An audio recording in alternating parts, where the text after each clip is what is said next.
नमस्कार, मैं Anand Jain, head of department electrical engineering, government polytechnic college Hanumangarh. आप सभी का हमारे यूट्यूब चैनल जीपीसी हनुमानगढ़ पर स्वागत करता हूं। हमारे विषय इलेक्ट्रिकल इंजीनियरिंग में अल्टरनेटिंग करंट सर्किट्स में आज समझते हैं पावर फैक्टर को और जानते हैं कि आरएल और आरसी सर्किट में पावर फैक्टर किन पैरामीटर्स पर डिपेंड करता है। तो शुरू करते हैं आज का वीडियो लेसन। एक अल्टरनेटिंग करंट सप्लाईज में वोल्टेज और करंट साइनोसॉइडल तरीके से समय के साथ अपने इंस्टेंटेनियस मैग्नीट्यूड्स को लगातार बदलते रहते हैं। किसी भी सर्किट में इंस्टेंटेनियस वोल्टेज और इंस्टेंटेनियस करंट का प्रोडक्ट इंस्टेंटेनियस पावर होती है। अगर एक आरएल सर्किट में हम करंट को रेफरेंस साइनोसॉइडल वेव जिसका पीक मैग्नीट्यूड Im और एंगुलर फ्रीक्वेंसी ओमेगा है, Im साइन ओमेगा टी ले लेते हैं, तो ऐसे आरएल सर्किट में वोल्टेज करंट से फाई फेज एंगल लीड करती हुई साइनोसॉइडल अपना time variation peak magnitude Vm के साथ इस तरह का रखेंगी। हमने इंस्टेंटेनियस वोल्टेज की जगह वोल्टेज का मैथमेटिकल एक्सप्रेशन और इंस्टेंटेनियस करंट की जगह Im sign omega T current का एक्सप्रेशन लिख के जब मल्टीप्लिकेशन करके इंस्टेंटेनियस पावर निकाली है, तो ये Vm Im में मैंने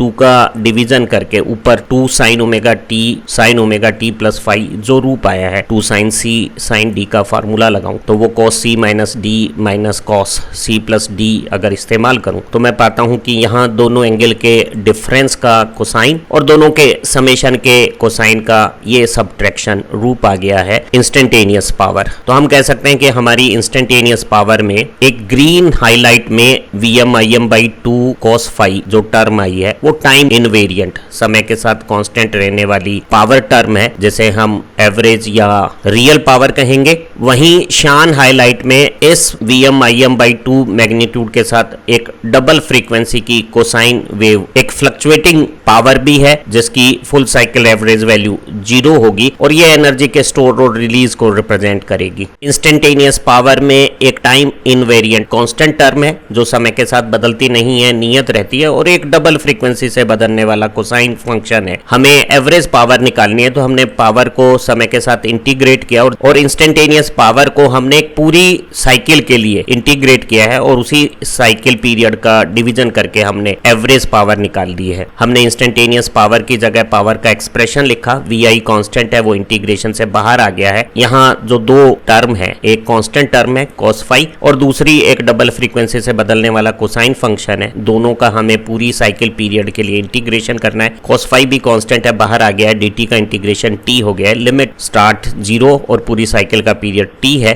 यहाँ cos 2 omega t minus phi का integration sine 2 omega t minus phi divided by 2 omega हो गया है। और जब मैं लिमिट्स लूंगा, इनिशियल लिमिट को नीचे और फाइनल लिमिट को पीछे ऊपर लिख दूंगा। इंटीग्रेशंस के बाद जब हम लिमिट्स का इस्तेमाल करेंगे तो इस टाइम पैरामीटर की जगह फाइनल लिमिट और इनिशियल लिमिट लिख देंगे। और यहाँ जब इस डबल फ्रीक्वेंसी के कोसाइन के इंटीग्रेशन से आए हुए साइन फंक्शन में टी की जगह जब हम कैपिटल टी लिखेंगे तो ये 4 पाई रेडियन हो जाएगा जो 0 डिग्री के इक्विवेलेंट है। तो ये sine minus phi minus sine phi हो जाएगा। और जब टी की जगह हम 0 रखेंगे तो ये साइन माइनस फाई, साइन जब मैं चेंज करूंगा तो प्लस साइन फाई हो जाएगा और ये इक्वल और ऑपोजिट क्वांटिटी समेशन के बाद 0 हो जाएगी। तो आप पाएंगे कि यहाँ 2 फंक्शंस हैं। एक जो टाइम इनवेरिएंट कांस्टेंट फंक्शन था वो एज इट इज बाहर आ गया है और ये टी और टी जब कटी है तो यही एवरेज वैल्यू हो गई है। वहीं ये जो डबल फ्रीक्वेंसी से साइनोसॉइडली फ्लक्चुएट होने वाला पैरामीटर था, इसका फुल साइकिल इंटीग्रेशन 0 आ गया है। तो हम कह सकते हैं कि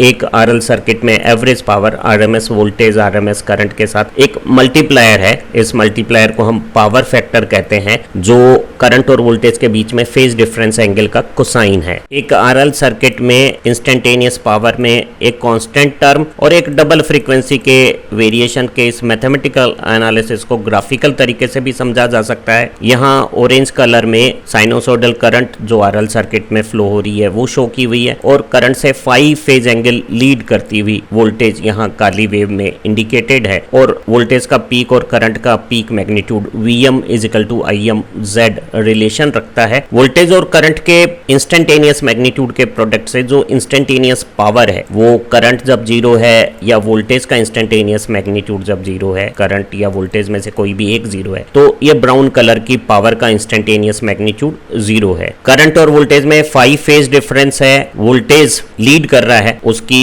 ये पॉजिटिव से नेगेटिव होने वाली जीरो इंस्टेंट पहले आ गई है, करंट की ये इंस्टेंट बाद में आ रही है। तो आप देखेंगे कि इस इंस्टेंट से पहले वोल्टेज और करंट दोनों इंस्टेंटेनियस वैल्यूज पॉजिटिव रख रहे हैं, तो पावर पॉजिटिव है। और फेज डिफरेंस के बराबर एंगुलर स्पान में करंट पॉजिटिव है लेकिन वोल्टेज नेगेटिव हो गई है, तो आप देख रहे हैं कि इंस्टेंटेनियस पावर नेगेटिव हो गई है। जब दोनों वोल्टेज उल्टी पोलैरिटी की और करंट उल्टी डायरेक्शन में है तो हमारा सर्किट में पावर फिर पॉजिटिव हो जाती है। तो आप देख रहे हैं कि जो पावर में नेगेटिव सेक्शन आता है वो डिपेंड करता है करंट और वोल्टेज में फेज डिफरेंस एंगल कितना है। अगर सर्किट में इंडक्टेंस नहीं होता, प्योर रेजिस्टेंस होता, तो ये करंट और वोल्टेज सेम फेज में होते तो नेगेटिव पावर का सेक्शन नहीं आता। और अगर सर्किट में रेजिस्टेंस नहीं होता, प्योर इंडक्टेंस होता, तो करंट और वोल्टेज के बीच में 90 डिग्री का फेज डिफरेंस पॉजिटिव पावर और नेगेटिव पावर सेक्शन को इक्वल बना देता। लेकिन यहाँ क्योंकि फेज डिफरेंस एंगल 0 और 90 के बीच में किसी पोजीशन पे है, तो ये जो पॉजिटिव पावर का सेक्शन है वो बड़ा है और नेगेटिव पावर का सेक्शन छोटा है। इस सेक्शन को भी समझा जा सकता है। यहाँ पहले क्वार्टर साइकिल में जब करंट इंक्रीज हो रहा है तो इंडक्टर की जो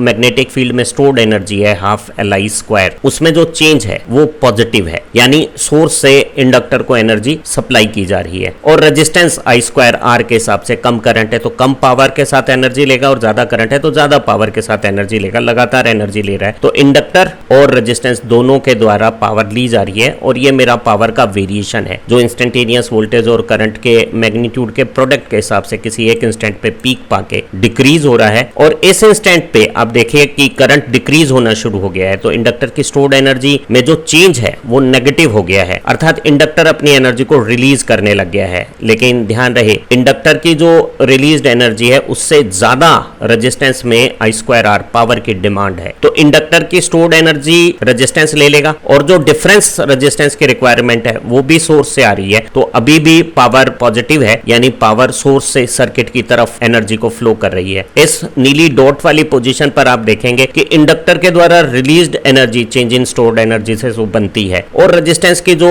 कम करंट होने पे जो पावर की डिमांड है वो दोनों बराबर हो गई हैं। और ऐसी स्थिति में रेजिस्टेंस की सारी पावर इंडक्टेंस से आ गई है तो सोर्स को सप्लाइड पावर 0 हो गई है। लेकिन इस नीली डॉट के तुरंत बाद आप देखिए करंट में चेंज तेज हो गया है, तो इंडक्टर की चेंज इन स्टोर्ड एनर्जी का मैग्नीट्यूड बढ़ जाएगा, तो ये रिलीज्ड पावर ज्यादा हो जाएगी। करंट कम होने से रेजिस्टेंस की डिमांड कम हो जाएगी, तो अब इंडक्टर जो पावर के साथ एनर्जी को रिलीज कर रहा है वो ज्यादा है और रेजिस्टेंस की रिक्वायरमेंट कम है, तो जो डिफरेंस पावर है रेजिस्टेंस को जाने के बाद जो इंडक्टर सरप्लस पावर रिलीज कर रहा है वो वापस सोर्स को चली जाएगी। तो एक इंटरेस्टिंग बात हम समझ सकते हैं कि इंक्रीजिंग करंट के समय इंडक्टर ने जो एनर्जी स्टोर की है वही वो रिलीज करता है, लेकिन रिलीज करते समय लगातार उसकी एनर्जी रेजिस्टेंस लेता रहता है, तो जो नेट सोर्स को वापस रिटर्न होती है रिलीज्ड एनर्जी, ये नेगेटिव पावर सेक्शन वो छोटा आएगा और पॉजिटिव सेक्शन बड़ा आएगा। अगर हम इस पावर के एक्सप्रेशन को ग्राफिकली समझें तो ये जो मिड पोजीशन है ब्लैक लाइन से हमने शो की है, ये एवरेज पावर है VI cos phi, जहां V और I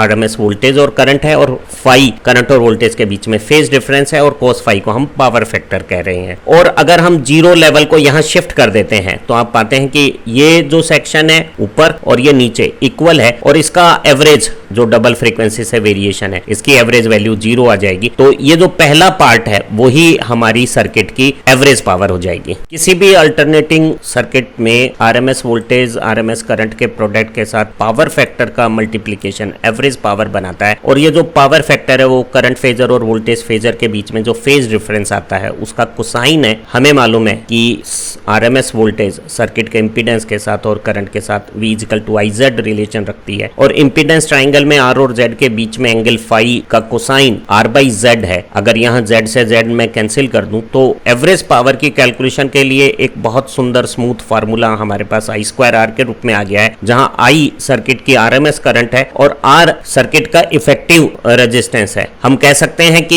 ये जो I²R या VI cos phi जो एवरेज पावर है वो रियल या एक्टिव पावर है और ये सर्किट में यूजफुल वर्क परफॉर्म करती है। इसे हम वॉट या ज्यादा अमाउंट में हो तो किलोवाट में मेजर कर सकते हैं। और किसी सर्किट में इंडक्टर और कैपेसिटर जो पार्ट होते हैं वो सिर्फ एनर्जी को स्टोर और रिलीज करते हैं, वो पावर को कंज्यूम नहीं करते, तो हम कह सकते हैं कि केवल आर पार्ट में सर्किट की यूजफुल वर्क को रिप्रेजेंट किया जा रहा है और जो पावर कंजम्पशन है वो सिर्फ आर में एवरेज या रियल पावर बनाएगी। करंट फेजर और वोल्टेज फेजर के बीच में फेज डिफरेंस एंगल का कोसाइन, ये जो cos फाई फैक्टर है जो एवरेज पावर को आरएमएस वोल्टेज और आरएमएस करंट से इस तरह से रिलेट करता है, उसे हम पावर फैक्टर कहते हैं। ये जो पावर फैक्टर है इसका मैग्नीट्यूड सर्किट पे अप्लाइड वोल्टेज, करंट या पावर के मैग्नीट्यूड्स पे डिपेंड नहीं करता है। अगर मैं सप्लाई वोल्टेज को डबल कर दूंगा तो करंट और वोल्टेज प्रोपोर्शनल होते हैं, V = IZ, करंट भी डबल हो जाएगा और डबल वोल्टेज और डबल करंट के साथ सर्किट में एवरेज पावर 4 टाइम्स हो जाएगी। और आप रेशियो देखिए 4/2 × 2 वही का वही रहेगा। तो जो पावर फैक्टर है वो सर्किट की वोल्टेज, करंट या एवरेज पावर पे डिपेंड नहीं करता है, लेकिन पावर फैक्टर का मैग्नीट्यूड करंट फेजर और वोल्टेज फेजर के बीच में ये जो फेज डिफरेंस बनता है उस पर निर्भर करता है। और हम लोग जानेंगे कि इंपीडेंस ट्रायंगल में जो R और Z के बीच में इंपीडेंस एंगल बनता है वही करंट फेजर और वोल्टेज फेजर के बीच में फेज डिफरेंस एंगल है। और एक इंपीडेंस ट्रायंगल में R और Z के बीच का एंगल सर्किट में R, L, C और सप्लाई फ्रीक्वेंसी के मैग्नीट्यूड्स क्या है उस पर डिपेंड करता है। एक इंपीडेंस ट्रायंगल में बेस पे रेजिस्टेंस और हाइपोटेनस पे इंपीडेंस प्रतिबाधा होती है और R और Z के बीच में जो इंपीडेंस ट्रायंगल का इंपीडेंस एंगल है वही करंट फेजर और वोल्टेज फेजर के बीच में फेज डिफरेंस एंगल है। और इसका cosine power factor base upon hypotenuse, आधार बटा कर्ण, प्रतिरोध और प्रतिबाधा का अनुपात हो गया है। और एक सर्किट में अगर तीनों R, L और C कंपोनेंट है तो इंपीडेंस प्रतिबाधा निकालने के लिए हमें सबसे पहले नेट रिएक्टेंस, शुद्ध प्रतिघात निकालना चाहिए, जो इंडक्टिव रिएक्टेंस और कैपेसिटिव रिएक्टेंस, प्रेरक प्रतिघात और धारितीय प्रतिघात का डिफरेंस होगा। और इस डिफरेंस को हम नेट रिएक्टेंस कहते हैं। नेट रिएक्टेंस रेजिस्टेंस के साथ राइट एंगल पोजीशन पे पाइथागोरस कैलकुलेशन करके इंपीडेंस बनाएगा और R और Z का अनुपात पावर फैक्टर कहलाएगा। तो हम कह सकते हैं कि एक सर्किट का पावर फैक्टर सर्किट में जो कंपोनेंट है R, L, C और जो सप्लाई फ्रीक्वेंसी है हमारी उस पर डिपेंड करेगा। मैं सर्किट में करंट और वोल्टेज के बीच में फेज डिफरेंस फेजर के बीच में जो एंगुलर पोजीशन है वो निकालने के लिए एक इंपीडेंस ट्रायंगल बनाता हूं। अगर सर्किट प्योर रेजिस्टिव सर्किट है तो रेजिस्टिव कंपोनेंट इंपीडेंस का रियल पार्ट है, इसे हम हॉरिजॉन्टल लाइन पे, रियल लाइन पे इंडिकेट करते हैं। और रोटेटिंग करंट फेजर को जब हॉरिजॉन्टल रेफरेंस पोजीशन में R के अलोंग रखते हैं तो R की वोल्टेज R की लाइन में आती है और वोल्टेज और करंट सेम फेज में, दोनों के बीच में फेज डिफरेंस 0 आ जाता है। और ऐसे सर्किट में जिसमें नेट रिएक्टेंस नहीं है, या तो सर्किट में सिर्फ अकेला रेजिस्टेंस हो या एक ऐसा RLC सर्किट हो जो रिजोनेंट कंडीशंस पे हो, तो ऐसे सर्किट में इंपीडेंस रेजिस्टेंस के बराबर होगा, प्रतिबाधा और प्रतिरोध के मान बराबर होंगे क्योंकि शुद्ध प्रतिघात नेट रिएक्टेंस 0 है। और ऐसी स्थिति में फेज डिफरेंस एंगल 0 का कोसाइन पावर फैक्टर यूनिटी कहा जा सकता है। पावर फैक्टर को अगर मैं R/Z कहूं, Z R के बराबर है, तो ये अनुपात भी पावर फैक्टर की वैल्यू यूनिटी बता रहा है। और जब power factor pure resistive circuit में यूनिटी होता है, करंट और वोल्टेज के बीच में फेज डिफरेंस 0 होता है, तो जो सर्किट में रियल या एवरेज पावर है वो मैक्सिमम आरएमएस वोल्टेज और आरएमएस करंट के प्रोडक्ट VI के बराबर होती है। प्योर इंडक्टिव सर्किट में जो इंडक्टेंस का करंट रोकने का गुण है बिना पावर कंजम्पशन किए हुए, उसे हम प्रतिघात या रिएक्टेंस कहते हैं। और इंडक्टिव रिएक्टेंस ओमेगा और L, रेडियन पर सेकंड में जो एंगुलर फ्रीक्वेंसी है ओमेगा, और सेल्फ इंडक्टेंस जो हेनरी में, उन दोनों का प्रोडक्ट के बराबर होता है और ये +J नेचर का होता है। तो इसकी पोजीशन मेरी रियल लाइन से 90 degree anti clockwise +J axis पे यहाँ होगी। और घूमते हुए करंट फेजर को जब मैं हॉरिजॉन्टल लाइन पे रोकूंगा तो इंडक्टिव रिएक्टेंस की वोल्टेज इंडक्टिव रिएक्टेंस के अलोंग यहाँ करंट से 90 डिग्री लीडिंग पोजीशन पे आ जाएगी। तो करंट और वोल्टेज के बीच में फेज डिफरेंस 90 हो गया है। एक आइडियल इंडक्टर में रेजिस्टेंस पार्ट नहीं है और जो उसका इंडक्टिव रिएक्टेंस है वो ही इंपीडेंस कहलाएगा। और ऐसी स्थिति में फेज डिफरेंस एंगल का cosine cos phi, power factor cos 90 0 हो गया है। तो एक प्योर इंडक्टर में जब करंट और वोल्टेज के बीच में 90 डिग्री का फेज डिफरेंस होता है तो पावर फैक्टर 0 होने पे सर्किट में आरएमएस वोल्टेज है, आरएमएस करंट है, पर पावर फैक्टर 0 होने के कारण एवरेज पावर 0 होगी। हम पावर फैक्टर को R बाई Z से भी निकाल सकते थे। Z XL के बराबर है और R नहीं है। एक आइडियल इंडक्टर में कोई रेजिस्टेंस नहीं है, तो R नहीं होने पे सर्किट में पावर फैक्टर भी नहीं होगा। ध्यान रहे, किसी भी सर्किट में यूजफुल वर्क या रियल पावर उसकी रेजिस्टिव प्रॉपर्टी से होता है, और अगर प्योर इंडक्टर में रेजिस्टेंस नहीं है तो इसमें कोई यूजफुल वर्क नहीं होगा और एवरेज पावर 0 होगी। अब जरा कैपेसिटर को देखिए। कैपेसिटर में करंट रोकने की जो प्रॉपर्टी है उसे कैपेसिटिव रिएक्टेंस कहते हैं। ये -J टाइप होता है, 1/ωc इसका फॉर्मूला होता है, और इसकी लोकेशन रियल एक्सिस से 90 डिग्री क्लॉकवाइज यहाँ नीचे -J टाइप होती है। करंट को जब हम घूमते हुए हॉरिजॉन्टल रेफरेंस पे रोकते हैं तो कैपेसिटिव रिएक्टेंस की वोल्टेज कैपेसिटिव रिएक्टेंस की लाइन में आएगी, और करंट और वोल्टेज के बीच में 90 डिग्री का फेज डिफरेंस करंट को 90 डिग्री लीडिंग बताएगा। इस फेज डिफरेंस 90 से हम पावर फैक्टर निकाल सकते हैं cos फाई, 90 का कोसाइन 0। तो एक प्योर कैपेसिटर में भी पावर फैक्टर 0 होने से करंट वोल्टेज होने के बावजूद भी एवरेज पावर कंजम्पशन 0 होगी। एक कैपेसिटर में रेजिस्टेंस पार्ट नहीं है, तो जो उसका कैपेसिटिव रिएक्टेंस है वही Z है, तो हम power factor R by Z से अगर कैलकुलेट करें, Z तो है लेकिन R नहीं है, तो पावर फैक्टर 0 हो गया है। हमने जाना कि एक प्योर रेजिस्टेंस में करंट और वोल्टेज सेम फेज होने पर cos फाई cos 0 यूनिटी सबसे ज्यादा हो गया था, और एक प्योर इंडक्टर में फाई 90 होने पर पावर फैक्टर 0 हो गया था। लेकिन अगर एक सर्किट में R और L दोनों हो तो ऐसे सर्किट में फेज डिफरेंस एंगल निकालने के लिए R को रियल नंबर हॉरिजॉन्टल लाइन पे शो कर देते हैं, L का effect inductive reactance plus J type anti clockwise 90 degree position पे आता है, और रियल और इस प्लस J टाइप XL का कॉम्प्लेक्स समेशन इस इंपीडेंस ट्रायंगल का ये डायगोनल इंपीडेंस हो गया है। और इंपीडेंस जो R से एंगल बना रहा है वो इंपीडेंस एंगल ही करंट और वोल्टेज के बीच में फेज डिफरेंस एंगल हो जाता है, क्योंकि हम रोटेटिंग करंट फेजर को जब रेजिस्टेंस की लाइन के अलोंग रखते हैं तो Z के अक्रॉस इस RL सर्किट की वोल्टेज आएगी। और आप देखिए, क्योंकि Z R से ऊपर है, इंपीडेंस एंगल पॉजिटिव है, तो करंट यहाँ वोल्टेज से क्लॉकवाइज लैगिंग कंडीशन पे है, तो फाई ऐसा करंट का फेज एंगल वोल्टेज के रिस्पेक्ट में लैगिंग फेज एंगल कहलाएगा। और ये एंगल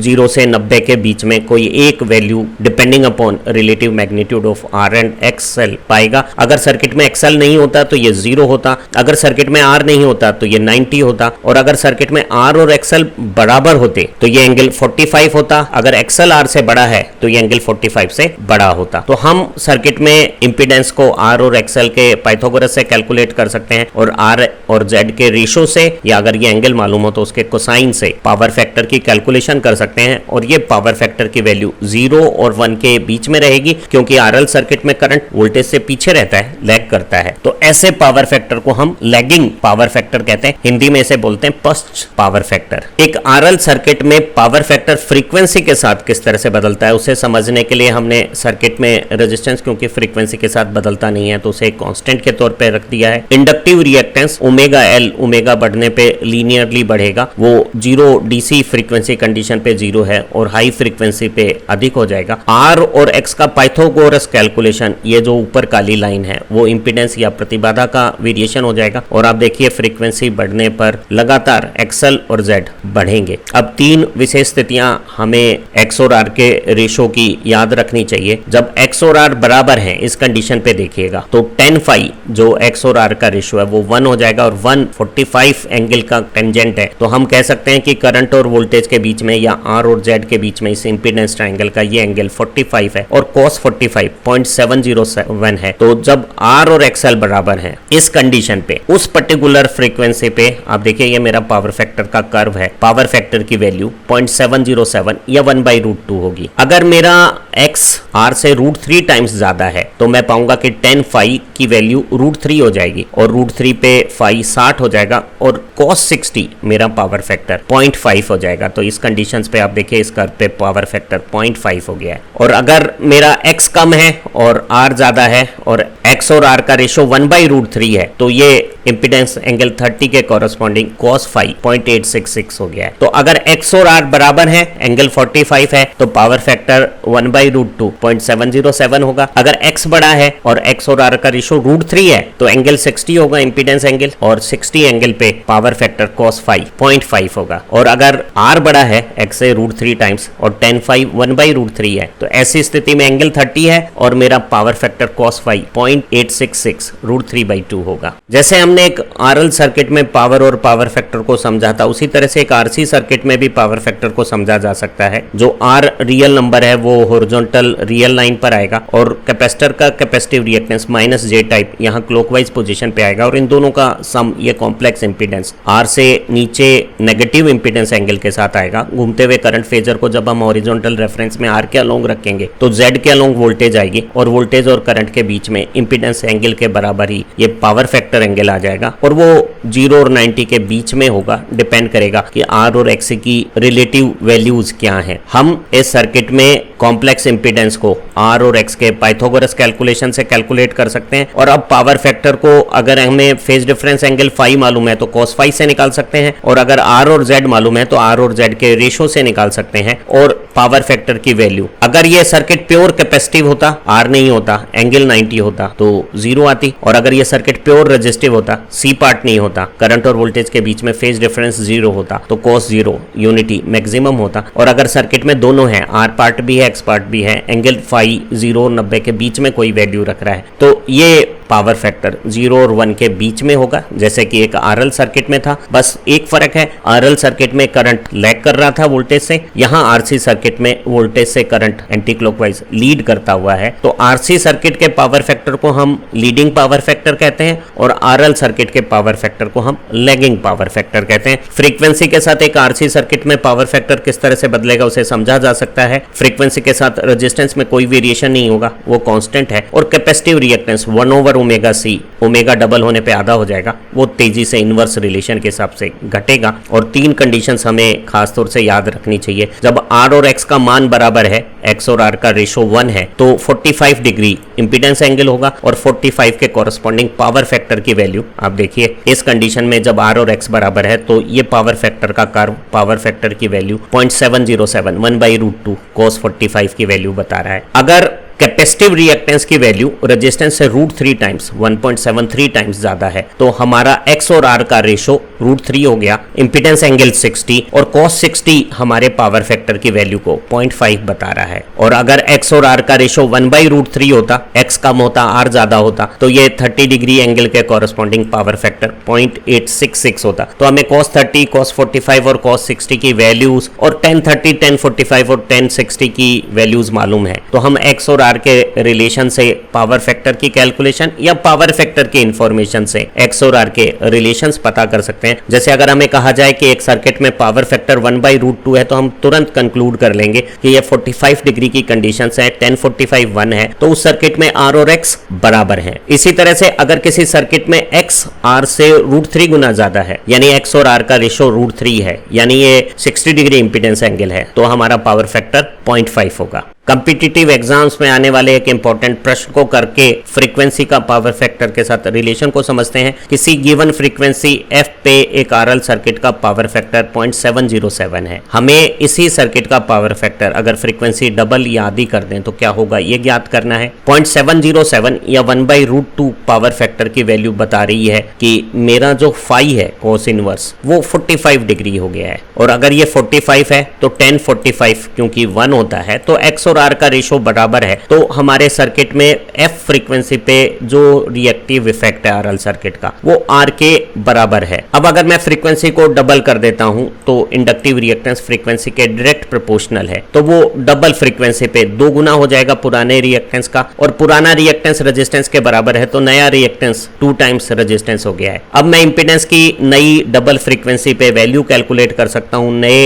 रिएक्टेंस को मैं रेजिस्टेंस के टर्म्स में 2 टाइम रेजिस्टेंस अगर मैं रखूं और ये कैलकुलेशन करूं, 2 का स्क्वायर 4 और 1 5, ये √5 R आ गया है। और अब अगर मैं R/Z करूं तो R से R कट गया है और मेरा नया पावर फैक्टर 1/√5 आ गया है। इसी प्रश्न में जब फ्रीक्वेंसी को आधा किया गया है और पुराना पावर फैक्टर 0.707 हमारे 5 को 45 बता रहा है, 10 45 1 से x और r ओरिजिनल f फ्रीक्वेंसी पे इक्वल है। फ्रीक्वेंसी आधी करने पे हमारा इंडक्टिव रिएक्टेंस ओरिजिनल रिएक्टेंस का आधा या r/2 रह जाएगा और नया इंपीडेंस नए रिएक्टेंस के साथ मैं अगर कैलकुलेट करूं तो वो 1/2 का स्क्वायर 1/4 है। 1 के साथ अगर मैं एलसीएम लूं तो ये 5/4 आ गया है, रूट लूं तो ये √5/2 हो गया है। अब अगर मैं r/z करता हूं तो r से r कट गया है और ये 2 जो डिनोमिनेटर में डिनोमिनेशन में वो न्यूमरेटर में आ जाएगा और मेरा नया पावर फैक्टर 2/√5 आ गया है। यही हम आरसी टाइप सर्किट्स के लिए भी कर सकते हैं, वहां इंडक्टिव रिएक्टेंस फ्रीक्वेंसी का इनवर्स प्रोपोर्शनल होता।